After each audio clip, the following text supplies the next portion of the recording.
இன்றைய தியானம். கர்த்தரோ எனக்கு துணையாக நின்று என்னாலே பிரசங்கம் நிறைவேறுகிறதற்காகவும் புறஜாதியார் எல்லாரும் கேட்கிறதற்காகவும் என்னை பலப்படுத்தினார்.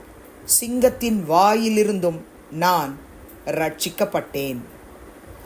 2 தீமோத்தேயு 4:17.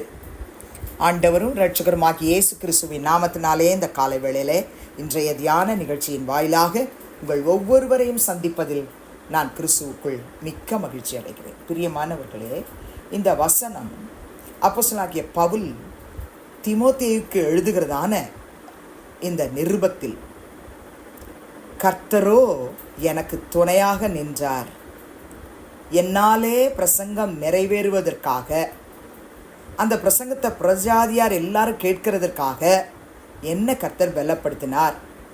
எந்த சூழ்நிலையில்?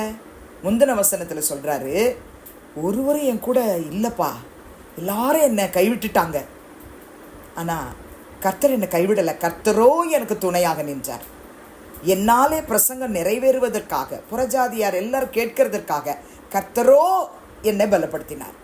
நான் சிங்கத்தின் வாயிலிருந்தும் ரட்சிக்கப்பட்டேன். சிங்கம்னா எழுத்தின்படி சிங்கம்னு நினைக்கக்கூடாது. மனுஷர்கள் கூட கர்ஜிக்கிற சிங்கம் போல எழும்பி வருவாங்க.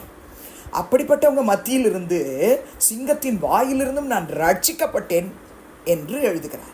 என் அன்பு சகோதர சகோதரிகளே, இது கர்த்தருடைய ஊழியத்தை செய்த பவுலுக்கு மாத்திரமா இல்லை.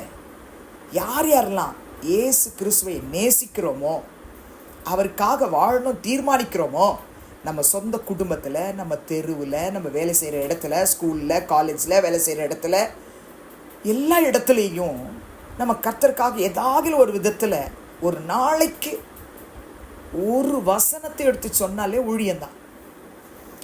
நம்ம மெசேஜ் ஃபார்வர்ட் பண்ணுறோம், அந்த வசனத்தை அவங்களுக்கு எடுத்து சொல்கிறோம், நம்ம கர்த்தருடைய ஊழியத்தை செய்கிறோம். அப்போ கர்த்தர் நமக்கு துணையாக நிற்கலைன்னா நம்மளால் ஒன்றும் செய்ய முடியாது. ஒருவேளை நம்ம நேசிக்கிறவன் நமக்கு கூட இல்லாமல் இருக்கலாம். இங்கே பவுல் சொல்கிறார் இல்லையா, எல்லாரும் என்னை கைவிட்டுட்டாங்க தீமோத்தி, ஆனால் கர்த்தரோ எனக்கு துணையாக நின்றார்ப்பா. என்னை கொண்டு என்னால் பிரசங்கம் நிறைவேறுவதற்காக, என் மூலமாக புறஜாதியார் எல்லாரும் வசனத்தை கேட்கணுன்றதுக்காக கர்த்தர் தான்ப்பா என்னை பலப்படுத்தினார். என் தனிமையில் சிங்கத்தின் வாயிலிருந்து நான் ரட்சிக்கப்பட்டேன்னு சொல்கிறார். உங்கள் வாழ்க்கையில், என் வாழ்க்கையில் அநேக சூழ்நிலையில் கர்த்தர் இந்த பாதையின் வழியாக நடத்தி கொண்டு போயிருப்பார் என்று சொன்னால் நம்ம கர்த்தருக்கு நன்றி சொல்லணும். கர்த்தரோ நம்ம எல்லாருக்கும் துணையாக நின்றார். நம்மளை கொண்டு யாருக்கு என்ன வசனத்தை சொல்லணும், யாருக்கு எப்படி ஊழியம் செய்யணும் செய்ய வச்சாரே, அதுக்காக நம்ம கர்த்தருக்கு நன்றி சொல்லணும். பிரியமானவர்களே, நீங்கள் 37ஆம் சங்கீதம் 39-40 வசனத்தை வாசித்து பாருங்கள்.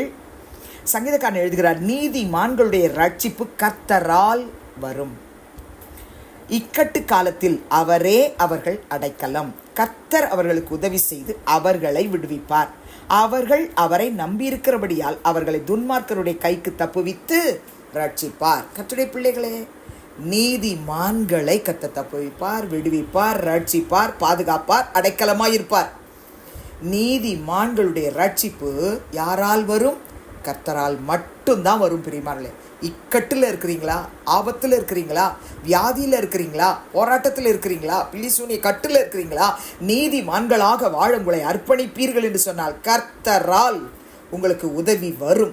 கர்த்தர் இடத்திலிருந்து உங்களுக்கு ஒத்தாசை வரும். அவரே உங்களை விடுவிப்பார். நீங்களும் உங்கள் குடும்பத்தாரும் அவரை நம்பியிருக்கிறபடியால் துன்மார்க்கருடைய கைக்கு இரையாக ஒப்பு கொடுக்க மாட்டார், மாறாக துன்மார்க்கருடைய கைக்கு தப்புவித்து ரட்சிப்பார், நிச்சயமாய் ரட்சிப்பார். வசனம் ஒரு நாளும் பொய் சொல்லாது. பிரியமானவர்களே, நீங்கள் எரேமியா தீர்க்கதரிசியின் புத்தகம் 15ஆம் அதிகாரம் 20-21 ஆகிய வசனத்தை வாசித்து பாருங்கள். அங்கு கர்த்தர் சொல்லுகிற ஒரு காரியம், உன்னை இந்த ஜனத்துக்கு எதிரே அரணான வெண்கல அலங்கமாக்குவேன், அவர்கள் உனக்கு விரோதமாக யுத்தம் பண்ணுவார்கள், ஆனாலும் உன்னை மேற்கொள்ள மாட்டார்கள், உன்னை ரட்சிப்பதற்காகவும் உன்னை தப்புவிப்பதற்காகவும் நான் உன்னுடனே இருக்கிறேன் என்று கர்த்தர் சொல்லுகிறார். இது உங்களுக்கு தான், எனக்கு தான். நம்மளை சுற்றி சத்துருக்கள் எழும்பி வருவாங்க, யுத்தம் பண்ண வருவாங்க, ஆனால் அவங்க நம்மளை மேற்கொள்ள மாட்டார்கள். இது கர்த்தருடைய வார்த்தை. எரேமியாவுக்கு சொன்னதான் இன்னைக்கு நமக்கும். பிரியமானவர்களே, உன்னை ரட்சிப்பதற்காக, உன்னை தப்புவிப்பதற்காக நான் உன்னுடனே இருக்கிறேன் என்று கர்த்தர் சொல்லுகிறார். 21ஆம் வசனத்தில், நான் உன்னை பொல்லாதவர்களின் கைக்கு தப்புவித்து உன்னை பலவந்தரின் கைக்கு நீங்களாக்கி விடுவிப்பேன் என்கிறார். இந்த வார்த்தையை விட உங்களுக்கு எனக்கும் தைரியப்படுத்துறதுக்கு மனுஷீக வார்த்தைகள் ஏதாவது வருமா இந்த உலகத்தில்? கிடையாது பிரியமானவர்களே.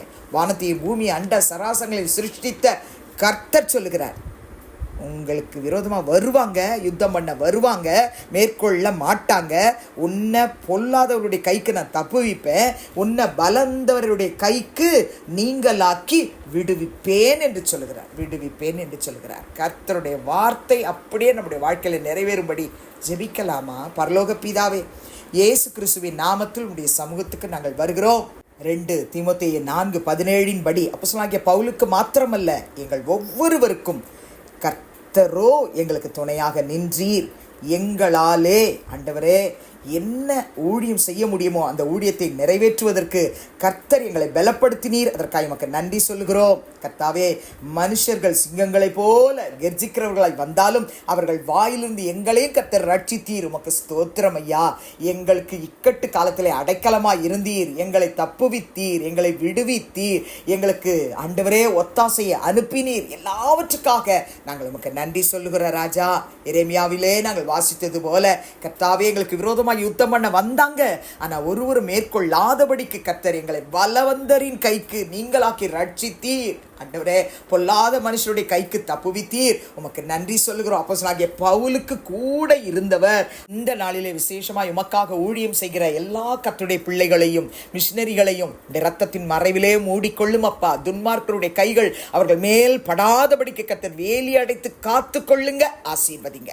துதிகன மகிமையை உமக்கு செலுத்துகிறோம். இயேசுவின் நாமத்தில் வேண்டிக் கொள்ளுகிறோம் பிதாவே, ஆமென். கிறிஸ்துவுக்குள் பிரியமானவர்களே, இந்த நாளிலே கர்த்தர் தாமே உங்களோடு கூட இருப்பாராக, உங்களை ஆசீர்வதிப்பாராக, உங்களை நடத்துவாராக. ஆமென்.